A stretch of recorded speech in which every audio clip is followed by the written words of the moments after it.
Le jour de sa résurrection, Jésus avait soufflé sur ses disciples en leur disant « Recevez le Saint-Esprit ». Néanmoins, ils devaient encore attendre le baptême de feu et de puissance. Comme enfant de Dieu, vous avez déjà le Saint-Esprit. Voyez ce qu'en disent les épîtres qui étaient adressées à des croyants encore sujets au péché et à de fréquentes chutes. Pour moi, mes frères, je n'ai pu vous parler comme à des hommes spirituels, mais je vous ai parlé comme à des hommes charnels, comme à des enfants en Christ. Je vous ai donné du lait à boire, et je ne vous ai point donné de la viande, car vous n'étiez pas en état de la supporter. Et même présentement, vous ne le pouvez pas encore, parce que vous êtes encore charnel. Car puisqu'il y a encore parmi vous de l'envie, des dissensions et des partis, n'êtes-vous pas charnel et ne vous conduisez-vous pas à la manière des hommes? Ne savez-vous pas que vous êtes le temple de Dieu et que l'Esprit de Dieu habite en vous? 1 Corinthiens 3, 1, 3, 16. Ne savez-vous pas que votre corps est le temple du Saint-Esprit qui est en vous et qui vous a été donné de Dieu et que vous n'êtes point vous-même? Car vous avez été racheté à un grand prix. Glorifiez donc Dieu en votre corps et en votre esprit qui appartiennent à Dieu. 1 Corinthiens 6, 19, 20. Avez-vous reçu l'Esprit par les œuvres de la loi ou par la prédication de la foi? Avez-vous tellement perdu le sens qu'après avoir commencé par l'Esprit, vous finissez maintenant par la chair?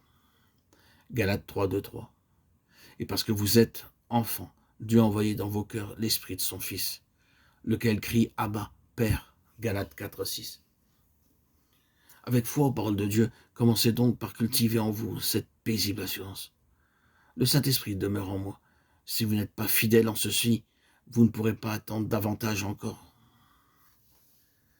Reconnaissez donc avec foi, avec action de grâce que le Saint-Esprit est en vous.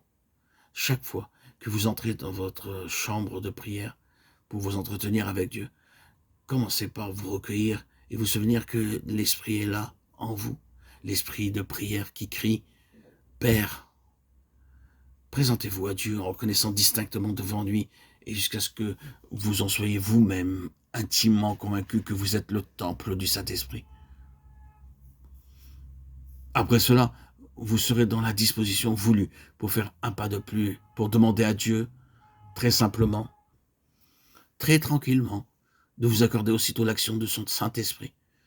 L'Esprit est en Dieu et il est en vous aussi. Ce que vous demandez donc au Père qui est aux cieux, c'est qu'il vous envoie une manifestation plus vivante de son Esprit tout-puissant. C'est que l'Esprit qui habite en vous agisse avec plus de force. Demandez-le lui en vous appuyant sur ses promesses ou sur quelques promesses particulières que vous lui rappelez, vous assurant ainsi que vous croyez qu'il vous exauce. Ne cherchez pas ensuite à examiner si vous éprouvez quelque chose de nouveau dans votre cœur. Non, tout pourra vous y paraître encore obscur et froid. Mais c'est ce que vous avez à faire, c'est de croire, de vous reposer sur ce que Dieu va faire, sur ce qu'il fait déjà en vous, quoique vous ne le sentiez pas.